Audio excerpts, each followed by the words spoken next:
বন্ধুরা, আজ চলে আসলাম ফেলে দেওয়া জিনিস নিয়ে। এটা আমরা প্রায় সকলেই ফেলে দিই। ঝিঙ্গে খেয়ে ঝিঙ্গের বিভিন্ন রেসিপি বানিয়ে ঝিঙ্গের খোসাটা আমরা সবাই ফেলে দিই, কিন্তু এই ফেলে দেওয়া খোসা দিয়ে যে এত দারুণ একটি রেসিপি বানানো যায় সেটা না দেখলে না খেলে বিশ্বাস করবেন না। এখানে আমি দেখুন কিছুটা পরিমাণে ঝিঙ্গার খোসা নিয়ে নিয়েছি, ভালো করে পরিষ্কার করে ধুয়ে নিয়েছি। এবার অল্প একটু জল দিয়ে এটাকে সেদ্ধ বসিয়ে দেবো। পুরোপুরি সেদ্ধ করব না, কিন্তু 30%-এর মতো সেদ্ধ করব, 30 to 40%-এর মতো সেদ্ধ করব।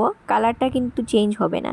এখানে সেদ্ধ বসিয়ে দেখুন আমি একটা বড় সাইজের পেঁয়াজ কুচি করে কেটে নিয়েছি, 5টা কাঁচা লঙ্কা নিয়েছি আর 5 রুয়ার মতো রসুন নিয়েছি।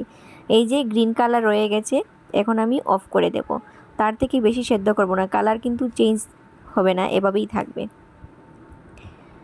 আমি অফ করে এটাকে পুরো ঠান্ডা করে নিয়েছিলাম। এবার আমি একটা মিক্সিং জার নিয়েছি, নিয়ে এবার সবগুলোকে দিয়ে মিক্সিতে পেস্ট করে নেব। তার সঙ্গে দিয়ে দিচ্ছি রসুন আর কাঁচা লঙ্কা।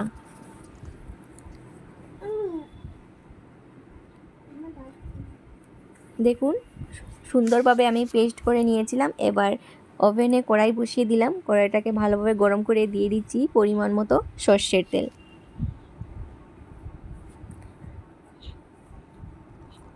তেলটাকে ভালোভাবে গরম করে নেব, তারপর দিয়ে দেব এখানে কিছু হাফ চামচের মতো কালো জিরে। কালো জিরেটাকে হালকা নাড়াচাড়া করে ভেজে নেব, তারপর দিয়ে দেব পেঁয়াজ কুচি।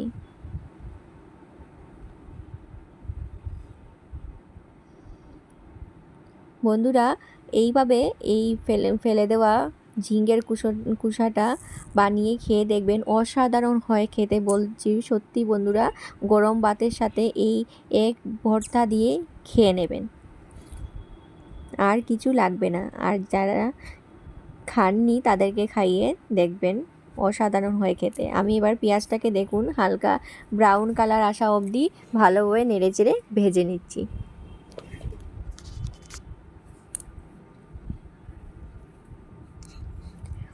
পেঁয়াজগুলো আমার ভালোভাবে ভাজা হয়ে গেছে। এবার আমি দিয়ে দিচ্ছি আগে থেকে তৈরি করে রাখা ঝিঙ্গের খোসার পেস্ট।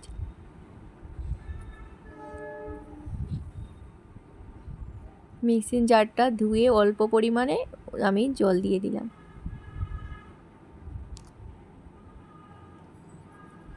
দিয়ে দিচ্ছি অল্প একটু হলুদের গুঁড়ো, আর দিচ্ছি পরিমাণ মতো লবণ।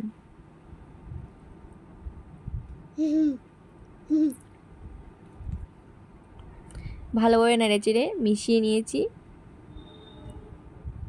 আর স্বাদটা ব্যালেন্স করার জন্য দিয়ে দিচ্ছি অল্প একটু চিনি, একদম অল্প অল্প পরিমাণে চিনি দিয়ে দিলাম। এবার এটাকে লো টু মিডিয়াম ফ্লেমে নাড়াচাড়া করে ভালোভাবে রান্না করে নিতে হবে। 2-3-4 মিনিট লো টু মিডিয়াম ফ্লেমে এভাবে নাড়াচাড়া করতে করতে দেখবেন খুব সুন্দর আঠালো ভাব চলে আসবে, তারপরে তৈরি হয়ে যাবে। খুবই সহজ রেসিপি, কিন্তু খেতে দারুণ লাগে।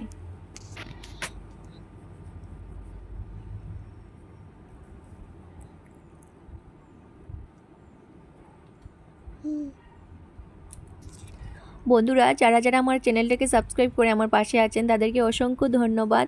আর যারা এখনও পর্যন্ত সাবস্ক্রাইব করেনি, প্লিজ সাবস্ক্রাইব করে আমার পাশে থাকবেন।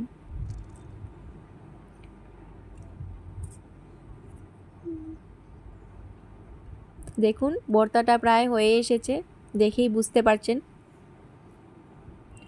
সুন্দরভাবে কড়াই থেকে ছুটে আসছে, মানে ভর্তাটা পুরো রেডি হয়ে যাচ্ছে।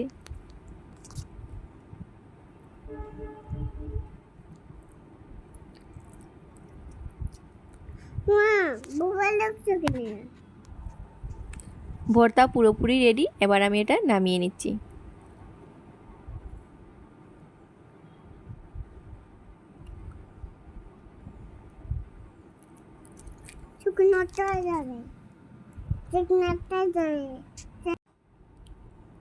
ভিডিওটা আপনাদের কেমন লাগলো প্লিজ কমেন্ট করে জানাবেন। যদি ভালো লেগে থাকে তাহলে একটা লাইক করতে ভুলবেন না। ভর্তা কমপ্লিট। এবার আমি দিয়ে দিলাম এখানে 2টো শুকনো লঙ্কা, আর দিয়ে দিচ্ছি সাথে সর্ষের তেল, যেটা কাঁচা সর্ষের তেলের ভর্তার সঙ্গে সেই কাঁচা সর্ষের তেলের গন্ধ অসাধারণ হয়।